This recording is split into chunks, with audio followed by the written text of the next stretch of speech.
La Journée mondiale des sols s'est ouverte ce matin à Bamako. Elle s'inscrit dans la dynamique de mieux appréhender les caractéristiques des sols en vue de soutenir des prises de décision éclairées. La route nationale numéro 6 reliant Bamako aux régions du centre et du nord du Mali est devenue une hécatombe pour les usagers en raison des multiplications des accidents de circulation sur la dite route. Il urge donc de renforcer la sécurité routière au Mali, principalement sur cet axe. Le détail à suivre. C'est la fin du règne des Bachar en Syrie. Après près de 50 ans d'une dictature initiée par son père, Bachar al-Assad vient d'être détrôné à la tête de la Syrie par les rebelles islamistes du groupe Hayat Tahrir al-Sham à la suite d'une offensive qui aura duré 11 jours. Excellent début de semaine à tous, mesdames et messieurs, bonsoir et bienvenue dans ce journal. La Journée mondiale des sols a ouvert ses travaux ce lundi 9 décembre à Bamako sous le thème « Prendre soin des sols, mesurer, surveiller, gérer ».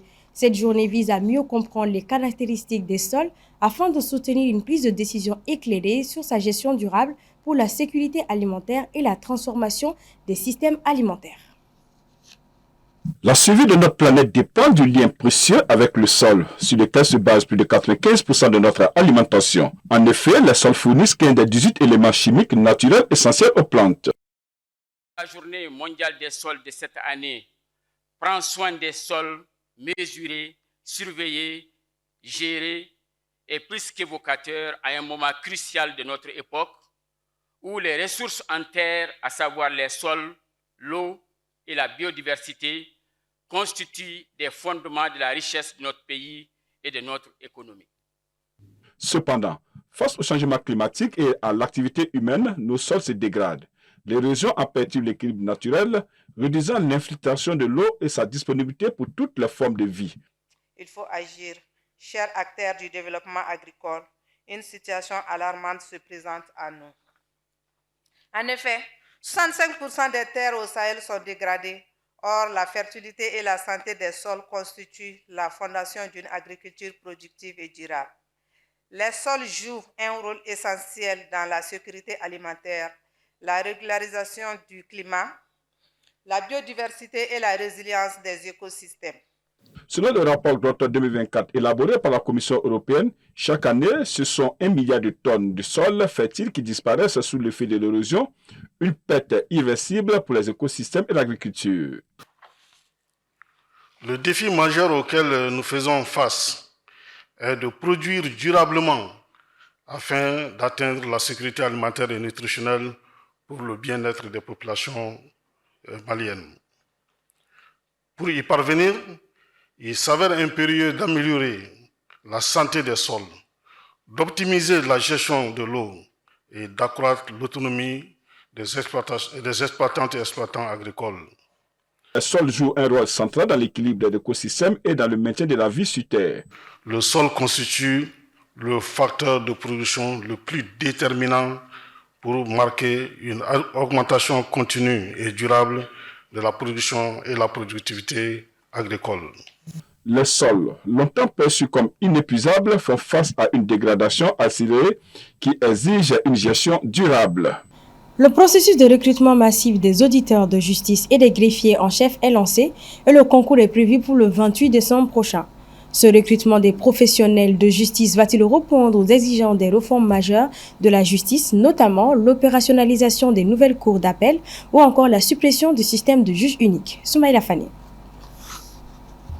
Suite à l'adoption de la loi d'orientation et de programmation pour le secteur de la justice, un processus de recrutement massif des auditeurs de justice et des greffiers en chef est en cours. Objectif, renforcer l'efficacité et l'accessibilité du système judiciaire dans le but de répondre aux exigences des réformes majeures du secteur.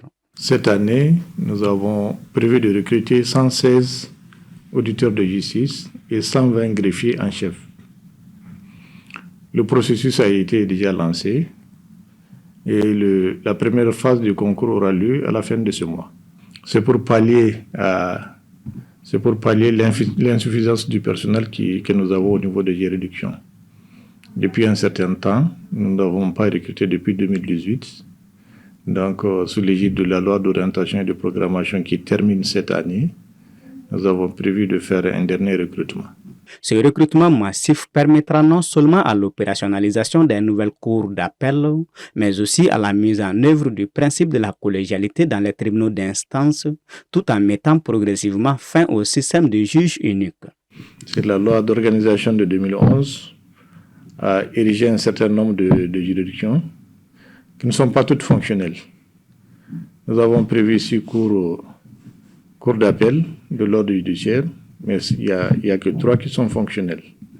Pour les cours administratifs, il y a celle de Bamako seulement qui a été ouverte l'année passée.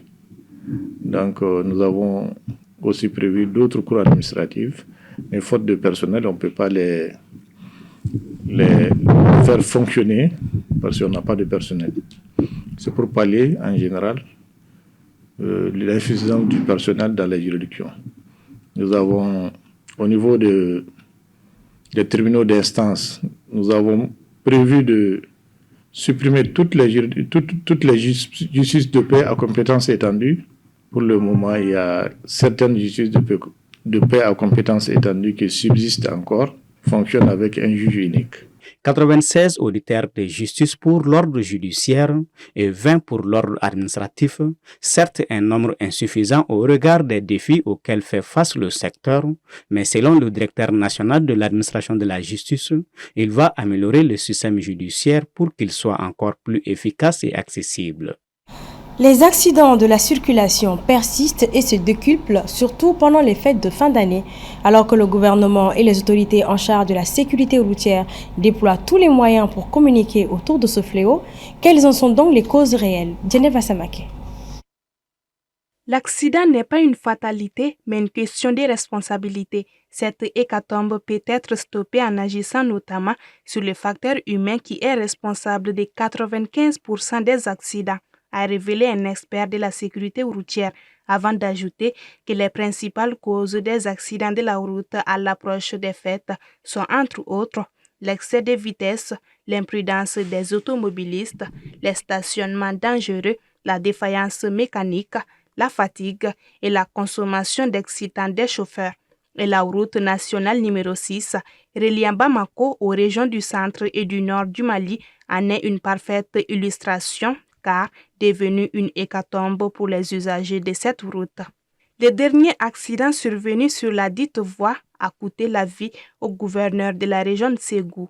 En partance ce dimanche matin pour Bamako, le gouverneur de la région de Ségou, le contrôleur général de police, Alassane Traoré, est décédé des suites d'un accident de circulation survenu à Zambougou sur l'axe Ségou-Bamako.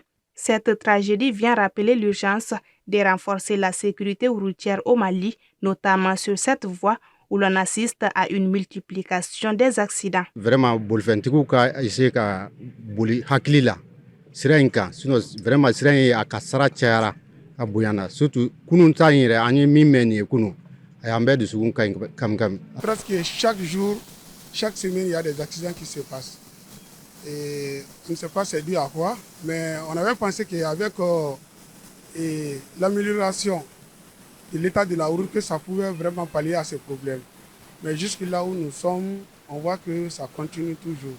Les autorités locales et nationales sont appelées à multiplier les campagnes de sensibilisation et à mettre en place des mesures concrètes pour réduire les accidents de la circulation.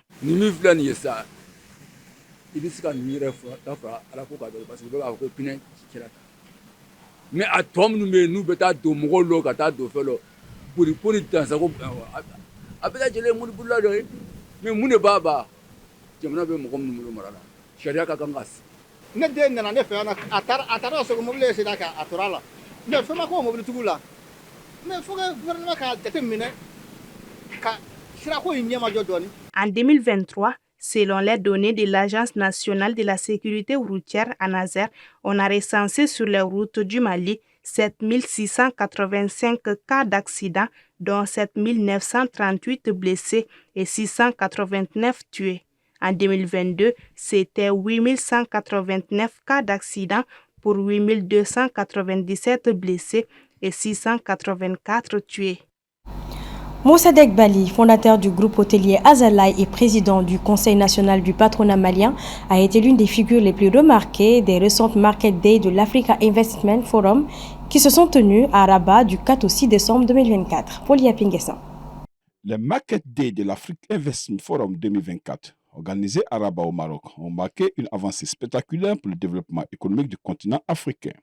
En 3 jours de discussions stratégiques, l'événement a généré 29,2 milliards de dollars de marque d'intérêt d'investissement, un résultat qualifié de vraiment exceptionnel par Hakimiwi Adesina, président de la Banque africaine de développement et de l'Africa Investment Forum. Des résultats impressionnants et une participation record. L'édition 2024 a réuni 2300 investisseurs et délégués provenant de 83 pays, soit une augmentation de 60% par rapport à l'année précédente. Les échanges ont eu lieu dans 41 salles de transactions avec 37 projets multisectoriels présentés. Ces initiatives couvrent des secteurs clés tels que les infrastructures, l'énergie, l'agro-industrie, l'eau, l'assainissement et les produits pharmaceutiques. Certains projets ont suscité un intérêt bien au-delà des attentes initiales. Par exemple, la zone de transformation agro-industrielle du Nigeria qui visait à mobiliser 975 millions de dollars ont attiré 4,8 milliards de dollars en engagement. Les initiatives du Maroc et de la République démocratique du Congo ont également connu un engouement similaire. Le président du patronat malien, Moussadek Bali, a réussi à mobiliser de son côté 140 millions d'euros d'engagement auprès d'investissements dans le cadre de ses activités hôtelières en Afrique. Aussi, ce projet de levée de fonds illustre une stratégie de financement mixte visant à soutenir l'expansion et la modernisation de l'entreprise. En améliorant la qualité des infrastructures hôtelières, ce type d'investissement pourrait attirer davantage de visiteurs, générer des emplois tant dans la construction que dans les opérations des hôtels et stimuler l'économie locale grâce aux dépenses de tourisme. Depuis 5 ans, l'Africa Investment Forum joue un rôle crucial pour surmonter les défis liés à la perception des risques, au coût du capital et à la préparation des projets. Le président syrien Bachar al-Assad est tombé. En effet, acculé et mis sous pression, il a fini par prendre la poudre d'escampette, laissant le pays entre les mains de groupes rebelles radicaux. Une nouvelle ère s'ouvre pour la Syrie et ce, après 13 années de guerre civile. Ibrahim Babi. Bachar al-Assad, qui a dirigé la Syrie d'une main de fer pendant 24 ans, dont 13 ans de guerre civile, se retrouve aujourd'hui à Moscou, loin de son trône, après avoir été renversé par les forces rebelles islamistes.